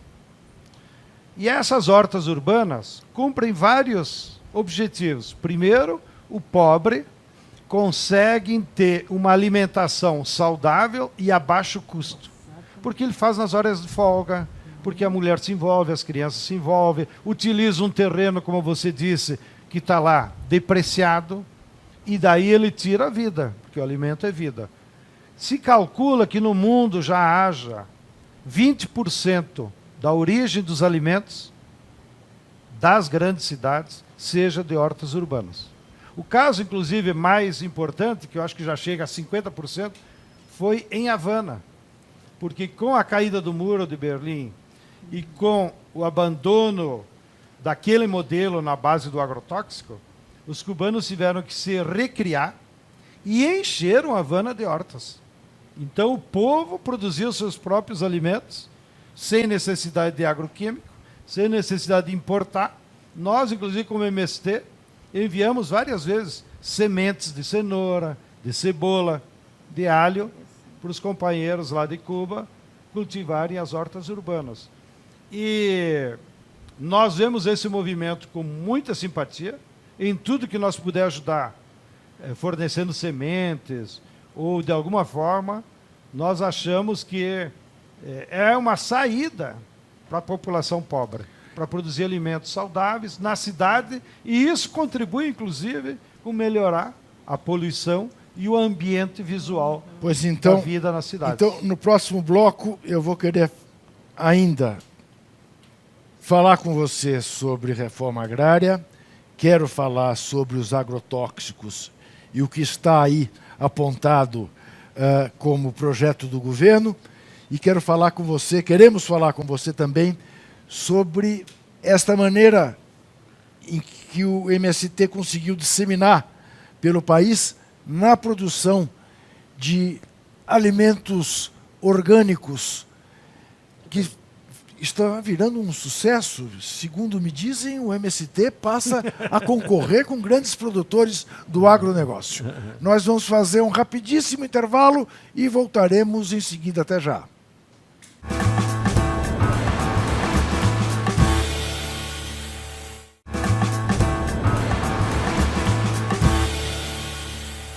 Voltamos ao Café do Sindicato dos Bancários no centro de São Paulo com o programa Entrevistas, conversando hoje com o João Pedro Stedley, da Coordenação Nacional do MST. Stedley, eu não sei se você viu, esta semana o Hélio Gaspari, na coluna dele, informou que está em vias de ser lançado um livro cujo título é Capitalismo, a História do Capitalismo na América, do ex-presidente do Fed, do Banco Central americano, Mr. Greenspan. E o Sr. Greenspan, que é um cidadão, digamos, insuspeito, hoje ele é consultor da coroa britânica, aposentado que foi lá no Fed americano, conta que, enquanto no Brasil colônia, os governos distribuíram enormes propriedades de terra para poucos proprietários, nos Estados Unidos da América, o governo distribuiu terras para a população sob a condição de que produzissem naquele solo. Não falta, de alguma maneira, Stedley, todos nós que olhamos para a reforma agrária com o olhar adequado que a reforma agrária merece, mostrar nesse país que a reforma agrária é, antes de mais nada, uma necessidade do sistema capitalista? É verdade. No passado, a democratização da propriedade da terra foi o sustentáculo do desenvolvimento das forças produtivas. Já que você tocou na história, então, me permite comentar. Até 1860, a economia brasileira colonial produzia a mesma coisa que a economia colonial americana. O que aconteceu aqui? Aqui no Brasil, nós fomos vítimas de 400 anos da escravidão. Então, a coroa dava as terras em concessão de uso para grandes capitalistas que vinham da Europa. Compravam escravos, que trabalhavam para eles de graça, e assim fizeram as fortunas, que estão aqui em São Paulo, inclusive. Lá nos Estados Unidos, emergiu uma burguesia industrial, no norte. E eles perceberam: o desenvolvimento do capitalismo é incompatível com a escravidão, porque os trabalhadores escravos não têm renda. E eles resolveram como? Com uma guerra, a Guerra de Secessão. E no meio da guerra, quando o Lincoln percebeu que ia ganhar a guerra, ele decretou, e o Congresso aprovou, uma lei de reforma agrária. O nome em inglês, traduzindo, seria o direito de habitação. Olha que nome bonito para uma lei de reforma agrária. E qual foi o exemplo que o Lincoln nos deu para a reforma agrária e que os nossos aqui, burgueses idiotas, não copiaram? Primeiro, todo cidadão que morasse nos Estados Unidos, todos, independente da origem e de onde morasse, tinha direito a ter 100 acres, que equivale mais ou menos a 67 hectares. Ou seja, Juca, tu quer ir lá trabalhar na terra? O Estado te garante 67 hectares. Qualquer pessoa. No entanto, segunda condição, você tinha que morar e trabalhar. E essa distribuição foi autônoma. As pessoas iam, por isso que tu vê no filme aquelas caravanas de carroça. As pessoas iam marcando os 100 acres. Eu até acho que os 100 acres era para facilitar a corda medir. Depois de 2, 3 anos, você comprovando que morasse lá e que estava produzindo, vinha o Estado e te dava o título. Essa foi a reforma agrária. Qual foi o efeito disso? É que, ganhada a guerra, acabado com a escravidão e distribuído as terras para todo mundo, eles distribuíram terras para 3 milhões de famílias produtoras. Isso gerou um mercado consumidor para a indústria do norte fantástico. Por isso que daí eles tiveram que encher de linha de trem para levar os tratores, levar as ferramentas, levar o adubo e trazer de volta o gado, o trigo. E os Estados Unidos se transformou ao mesmo tempo uma potência industrial e uma potência agrícola em 30 anos. Até 1860, o Brasil e os Estados Unidos eram o mesmo tamanho da economia. Bom, então tu tem toda a razão. Só que agora nós perdemos já o bonde da história. Né? Ou seja, aqui no Brasil, eles não quiseram fazer um desenvolvimento da indústria baseado no mercado interno. A última vez que nós tivemos chance disso foi em 1964, quando o saudoso Celso Furtado, na primeira grande crise do capitalismo industrial brasileiro, chegou para o João Goulart, ele como ministro do Planejamento, e disse: presidente, eu tenho a solução. É uma reforma agrária. Como? João Goulart era latifundiário lá na minha terra. Não se preocupe. É uma reforma agrária para desenvolver a indústria. E o Celso Furtado, saudoso, da qual eu tive o privilégio de ser amigo já no final da vida dele, no Rio de Janeiro, ele me comentou detalhes de como eles discutiram. Mas, na essência, o projeto de lei do Celso Furtado, que o João Goulart mandou para o Congresso dia 13 de março, depois daquele famoso comício lá da Central do Brasil, o projeto do Celso Furtado era meio parecido com o do Lincoln.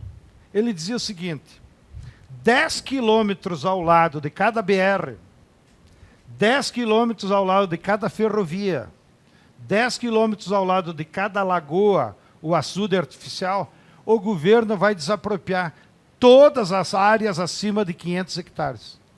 Olha aí, já estabelecia um tamanho máximo. E não há nada até hoje no Brasil que comprove que o sujeito com 500 hectares não fique rico. Portanto, pode abrir mão dos outros. Não?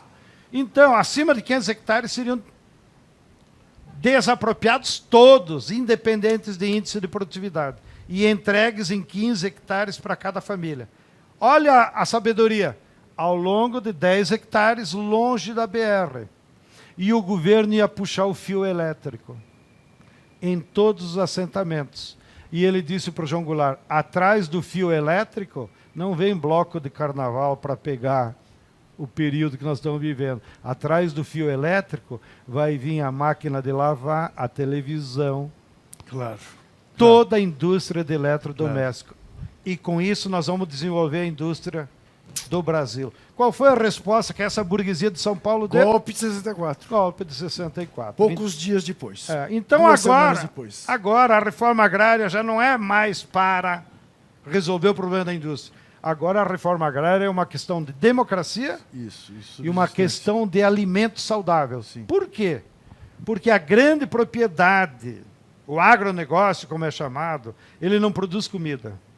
Ele produz mercadoria para ganhar dinheiro. Entendeu? Então, eles não estão preocupados com a nossa saúde. Eles estão preocupados em dar lucro. E quando liberares a cannabis para fins farmacêuticos, pode escrever aí que os grandes do agronegócio vão plantar maconha para fazer remédio. Bom, porque dá lucro. Aí o MST vai ter um grande concorrente. Porque... Márcia. Se tocando na questão do alimento saudável, como que está a questão da agroecologia? Que assim, eu acho que a gente, nesse momento aí, como que a gente pode fazer essa discussão com a sociedade da importância, né, o importante debate que a gente tem que fazer com a sociedade em relação a isso? Existe hoje no mundo inteiro uma luta ideológica em torno de dois paradigmas do que você vai fazer na agricultura.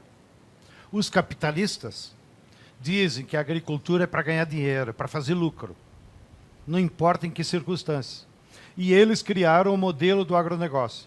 O modelo do agronegócio, o que é? É a velha plantation da escravidão. Grandes fazendas,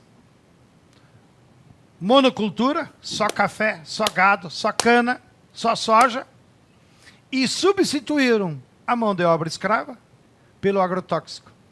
O uso intensivo de agrotóxico no Brasil e no mundo inteiro não é por uma necessidade agronômica, porque se tu não botar o veneno não dá nada. Não, o uso do veneno é para substituir a mão de obra. Por quê? Se ele não botar veneno, ele vai ter que contratar trabalhador para fazer a capina, para fazer o manejo. E ele não quer pagar a mão de obra, porque isso pode elevar o custo.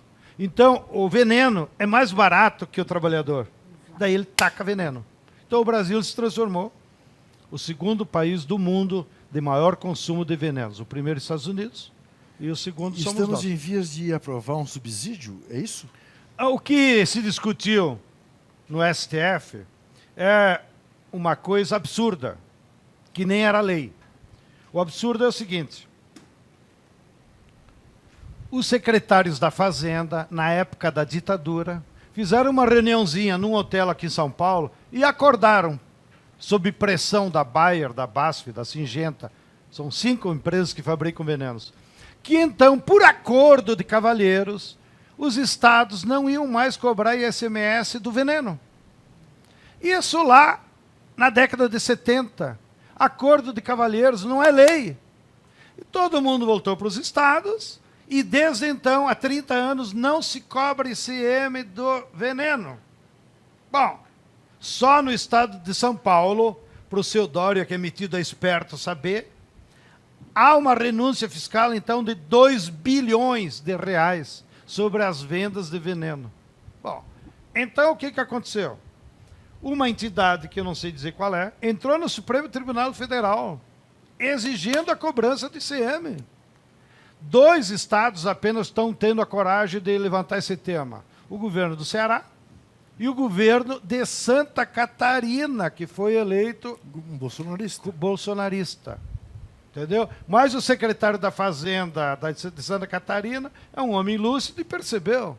Pô, leite paga ICM, feijão paga ICM, arroz paga ICM, água paga ICM e veneno não. Então isso é um prejuízo, inclusive, para as finanças públicas.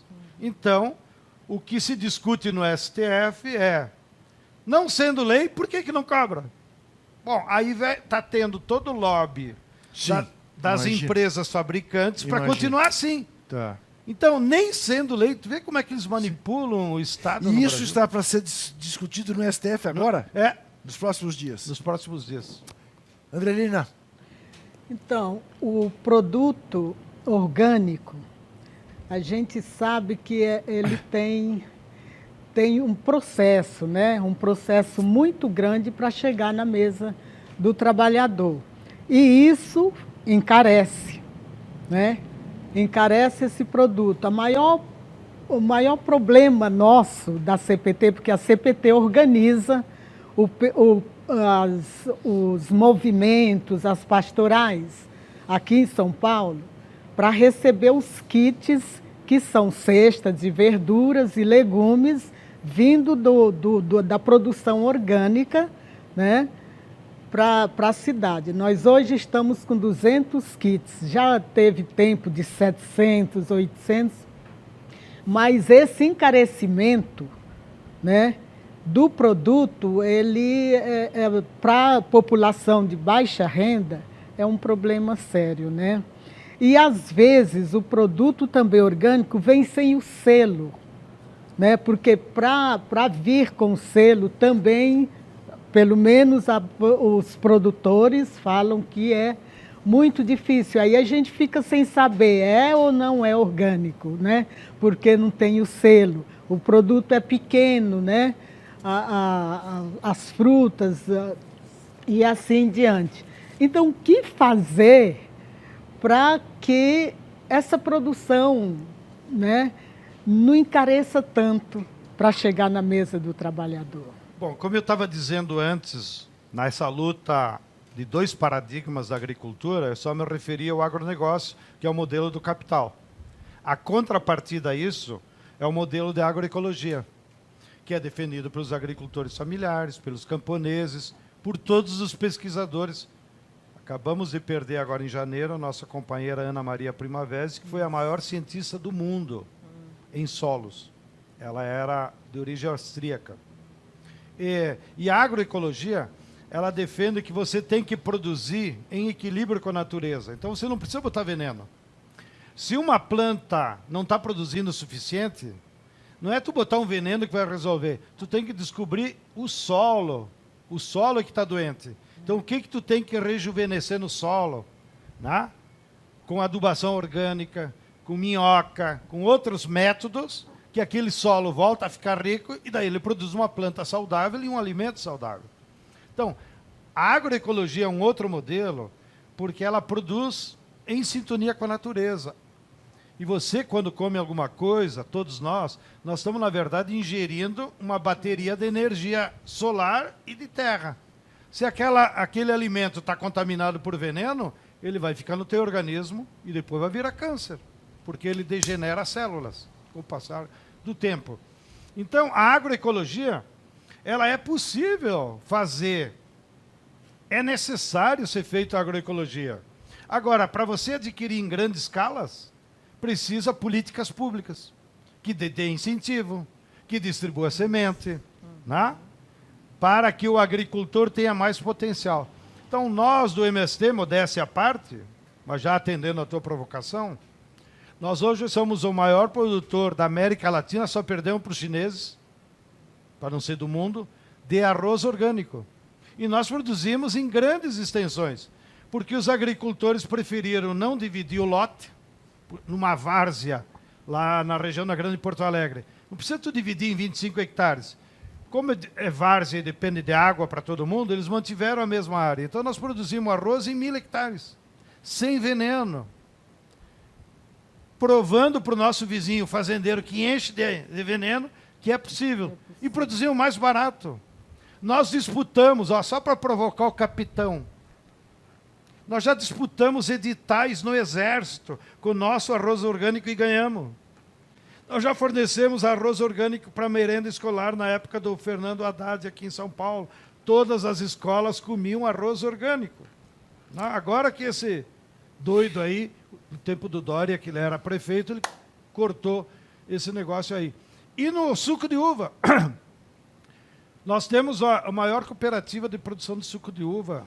Lá no Rio Grande do Sul, produzimos 3 milhões de litros de suco de uva.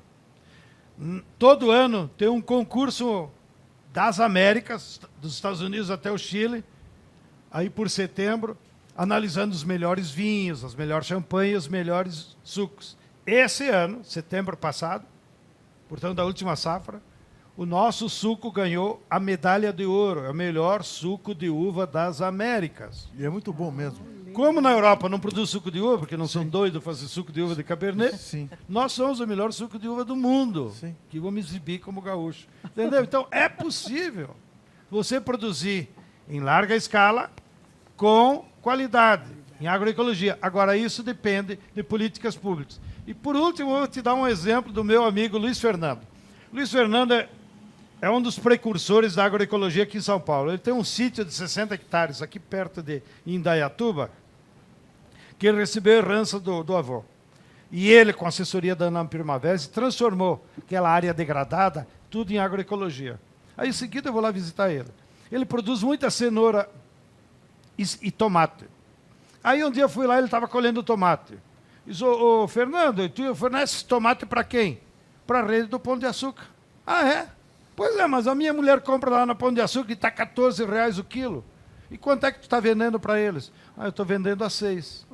Barbaridade. Entendeu? De Indaiatuba até o Pão de Açúcar. Então, o preço, às vezes, do agroecológico não é porque ele é mais caro para produzi-lo. É porque os supermercados sacaram que a classe média está disposta a pagar mais, aí eles aumentam o preço para ter mais lucro. Eu preciso fazer mais um intervalo. Você toda hora faz referência, orgulhosamente, ao fato de ser gaúcho.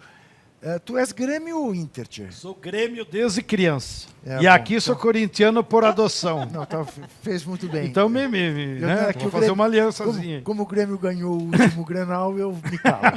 Eu vou fazer mais um rápido intervalo e volto em seguida. Até já.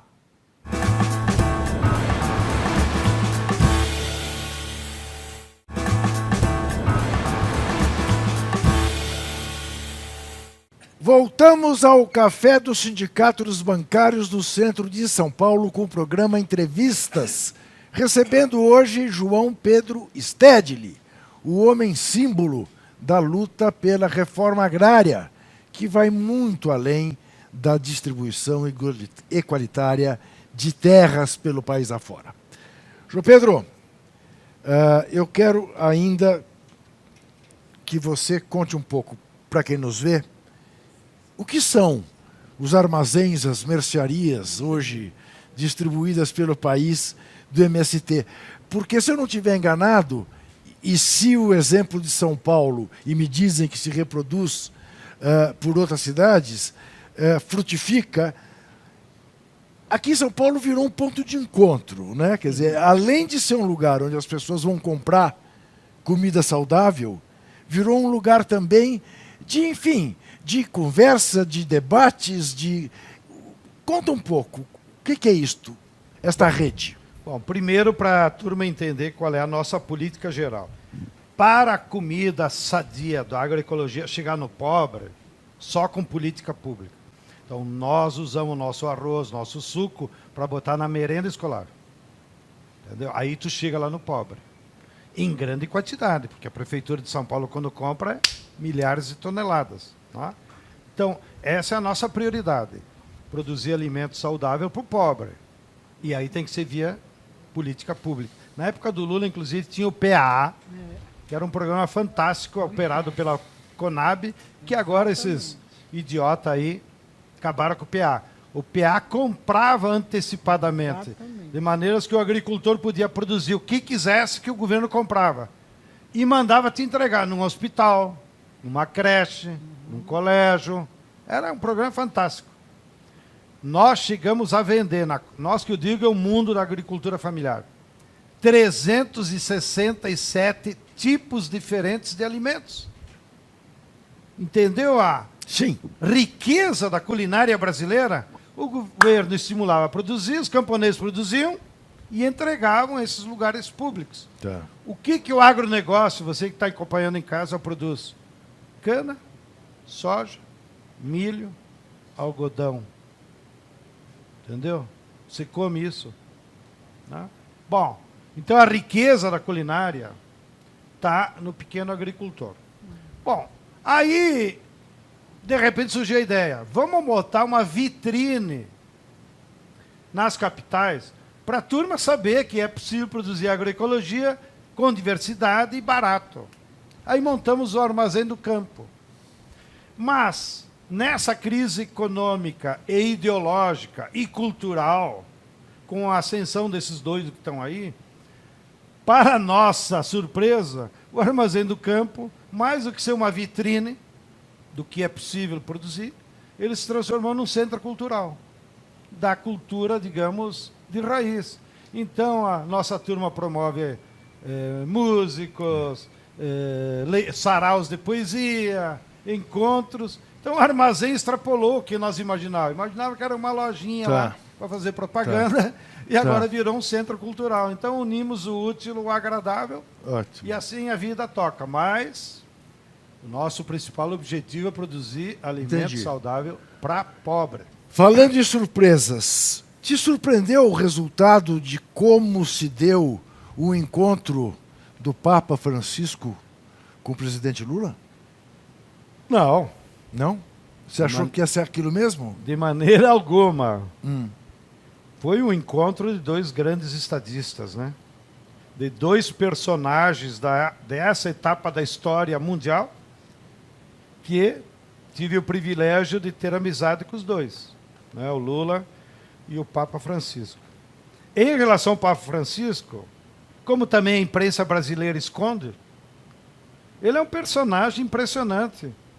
E eu fiquei surpreendido, porém, há 4 anos atrás, quando ele ascendeu. Você já o conhecia? Eu conhecia ele como cardeal, porque nós acompanhamos com a CPT a conjuntura de igreja. Então, por exemplo, ele foi o relator do documento do encontro que houve aqui em Aparecida. Então, tu fica atento, né? Qual é o cardeal que está escrevendo. Entendeu? Porque dá a tinta dele. Claro. Porém, depois que ele assumiu o mandato, amigos dele de Buenos Aires, de movimentos lá das periferias, nos procuraram. Vieram aqui em São Paulo. João Pedro, nós temos uma missão do novo Papa. Porra, aí é surpresa. Sim. Papa, querer conversar com movimentos, novidade, né? Sim. Nós viemos de 2 papados conservadores. Sim. Que não queriam saber de pobre. Tiraram a Igreja Católica dos pobres, que foi o João Paulo II e o Ratzinger. Bom, aí eu fiquei surpreendido. E os nossos interlocutores disseram, não, o Papa Francisco sabe que só os pobres podem resolver os seus problemas e ele quer promover um encontro permanente dos movimentos populares de todo mundo, independente de fé religiosa, para ter encontros anuais com ele. De conversas. Digo, não acredito. Não, é assim mesmo. De imediato eu disse, não, aqui no Brasil nós temos vários religiosos da teologia da libertação que ele deve convidar. Boff, Frei Beto, tal. O interlocutor, que era amigo do Papa, disse, não quer gente de igreja. De igreja ele tem outros canais. Ele quer criar um canal com os movimentos populares. Puta, Aí era tudo que nós queríamos, né? Ter um canal com o Papa, porra. Claro. Qual é o movimento popular que não quer? Claro. Aí nos metemos, fizemos uma primeira reunião pequena em Roma, onde planejamos esse encontro permanente de movimentos populares com o Papa. De lá para cá, todos os anos, já fizemos 3, né? E o primeiro foi menorzinho. Todos os anos há um encontro em que vêm representantes de todos os continentes e fizemos encontros temáticos. Cada encontro é sobre um tema. O último foi sobre democracia. Então levamos, inclusive, o Pepe Mujica. Qual é a tua experiência como presidente? Vale a pena ser presidente? Né? Então ele colocou as reflexões. Aí os movimentos colocam as suas reflexões para ele e ele reage, digamos, fazendo uma síntese que, obviamente, é o que está na cabeça dele. E a partir desses encontros que nós tivemos e dos nossos amigos comuns argentinos, eu fiquei impressionado, porque o Papa Francisco, ele é fora da curva, como se diz na moda agora, né? Pô, tu imagina um Papa todo religioso, toda a sua santidade, né? O cara tá... Não, ele é um homem. Primeiro que ele é uma vocação adulta. Ele só virou padre depois de 24 anos. Então, viveu a juventude. E aí, campo de futebol, torcedor fanático lá, né? Do Rosário Central. Não, do outro lado. São Lourenço de Almagro. São Lourenço, da claro. periferia São Lourenço de Almagro, claro. dos operários. Claro, Foi claro. químico, Sim. operário químico, ou seja, a vivência da fábrica, teve namorada, entendeu? É um ser humano como qualquer um. Né? Bom, então isso marca também. Depois, na vivência dele de Buenos Aires, é claro que ele tem simpatias pelo peronismo, pelo nacionalismo. A gente percebe que ele é anti-imperialista, sem usar a nossa linguagem, entendeu? Que não pode. Então, é um homem da vida, é um homem que participou intensamente da vida política argentina, né? E chegou, pela crise da igreja, a esse alto cargo. Então, é um homem muito afável, ele conversa de qualquer assunto, né? Não é aquele negócio assim. Mas você acha que ao receber o Lula ele manda um recado? Sem dúvida nenhuma. Mas o recado principal que ele mandou para a direita latino-americana foi quando ele escreveu a carta para o Lula. Porque aí era um compromisso maior. O Lula está preso, um papa mandar uma carta para um preso é porque ele está reconhecendo que é injustiça. Entendeu? A autoridade do Papa... João Pedro, você seu tinha... Sérgio Moro, tu que é metido a cristão... Você tinha muita... reconhecer que o Papa manda mais que você, né? Você tinha muita relação com Dom Paulo, né?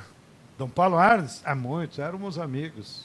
Conversávamos também de Corinthians, né? Sim, sim. Era uma eu me lembro, você é tão desaforado que eu me lembro que houve uma homenagem a Dom Paulo. Acho que foi o último aniversário de Dom Paulo. A última homenagem a ele, lá no Tuca. Lá no Tuca. E que tu puseste o chapéu do MST na cabeça dele. E pedi para ele achar um centroavante para o Corinthians. E pediu...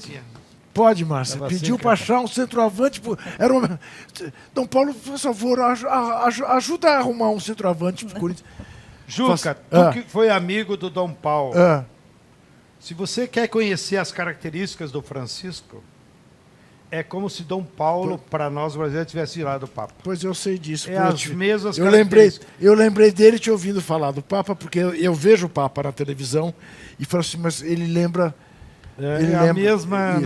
o mesmo espírito. E por isso que eu achei, não só generoso dele, então agora receber o Lula, mas achei também de uma dignidade muito grande do Lula. Porque, olha, o Lula podia ir lá e dar uma de subserviente, beijar a mão, não sei o quê, puxar o saco, como nós dizemos no popular. Sim. Mas olha, tu viu o que os dois discutiram? Desigualdade social, fome, as perversidades do capitalismo contra a natureza. Ou seja, temas de dois grandes estadistas que estão preocupados com o futuro da humanidade, não com seus problemas pessoais. Perfeito. Que o Lula também podia estar... Ai, como é que o senhor está de saúde? E como é que estão os problemas da igreja? Não. E nem o Papa ficou perguntando, e daí? Tu sofreu muito na cadeia? Não, olha os temas que eles tocaram. Então... Acho que isso nos dá orgulho para nós, como latino-americanos. Dois personagens da história atual se encontram e tem esse comportamento. Eu fiquei muito feliz, né? Espero que o Lula assista esse programa. Não perde. Vou dizer também. Não perdia quando estava preso. Imagina agora que está solto. Eu achei de uma grandiosidade impressionante das duas figuras. E, para terminar o tema do Papa, o próximo encontro que nós vamos fazer dos movimentos populares com ele organizou, entregou para o Stiglitz, que é um economista da velha guarda keynesiana, não é nenhum marxista, está organizando agora, de 29 a 31 de março, o encontro da economia de Francisco, para discutir um novo modelo econômico frente à crise do capitalismo. Aí a delegação brasileira, que será numerosa, uns 50 irão lá, já acrescentaram. Vai ser um encontro sobre a economia de Francisco e declara. Em homenagem às mulheres. Tá aí. Certo. Boa sacada da... Pois é, falar em homenagem às mulheres, deixa eu contar uma coisa para você que está nos vendo. Quando João Pedro chegou, ele me perguntou, tu queres respostas curtas? Ou... E eu disse, sempre melhor respostas curtas, que dá mais tempo a gente fazer mais perguntas. E temos duas senhoras aqui presentes, duas mulheres, temos que ouvir. Mas esse bloco, por exemplo, você viu só, Márcia, vocês viram? Eu fiz uma pergunta, e foram quase 15 minutos. Rapidinho, Márcia. Falando na questão do Papa, a gente percebe assim, ele tem uma visão muito de esquerda que quer conversar com os movimentos sociais, com os trabalhadores, está muito preocupado com essa questão da vida dos trabalhadores que estão perdendo direitos, estão perdendo os empregos, né? Como que está essa relação também com o MST? Eu sei que você tem muito contato, um contato muito próximo, né, com o Papa. Você tem 2 minutos. Eu acho que ele vai usar o encontro com os jovens em Assis, no mês que vem, para ele dar um recado sobre isso. Numa dos nossos encontros públicos, transmitido pela RAI, ele disse, chega milhares de africanos aqui para a Itália, nunca tem dinheiro para comprar a marmita para eles. Agora, qualquer banco ameaça de falência, surge bilhões do Banco Central. Então, é uma crítica contundente ao sistema financeiro. Então, ele está muito antenado com os problemas da humanidade e acho que ele vai dar uma grande contribuição. Vamos ver se dá para fazer uma pergunta ainda, Adelina. Nem é uma pergunta. Eu vou falar um pouquinho de Dom Paulo, falando da CPT, quando você coloca aí, né, essa posição de Dom Paulo, e que foi, assim, um pai para todos nós. Eu não esqueço de uma fala que ele estava fazendo, e no final ele colocou com muita alegria, ele colocou alguma coisa sobre a CPT que ele gostava muito. 3 palavras ele coloca. Gosto da CPT porque é profética, profecia, que é o chamado. Gosto da CPT por causa da cruz, que é a paixão de Cristo, é aquela paixão que flora nas nossas veias. Gosto da CPT por causa do consolo, que é a ressurreição e a paz. Muito obrigado, Andrelina. Muito obrigado, Márcia. Professor João Pedro Stedley. Eu já expulsei ele de campo num jogo que eu fui. Injustamente. Num jogo que eu fui apitar lá no campo Sócrates brasileiro, e aqui na Escola Nacional Florestan Fernandes, em Guararema. Expulsei porque um zagueiro violento faz pênaltis assim a granel. Mas como entrevistado é brilhante. Muitíssimo obrigado. Foi obrigado. Ótimo. Cumprimentos pelo teu trabalho. Muito obrigado. Agradeço você. Agradeço aos nossos telespectadores. Lembro que tem entrevistas toda quinta-feira, 10 horas da noite, aqui na TVT de São Paulo, canal 44.1. No YouTube, ao vivo, a qualquer hora, em qualquer lugar do planeta. Até a semana que vem e não se esqueça de desesperar jamais.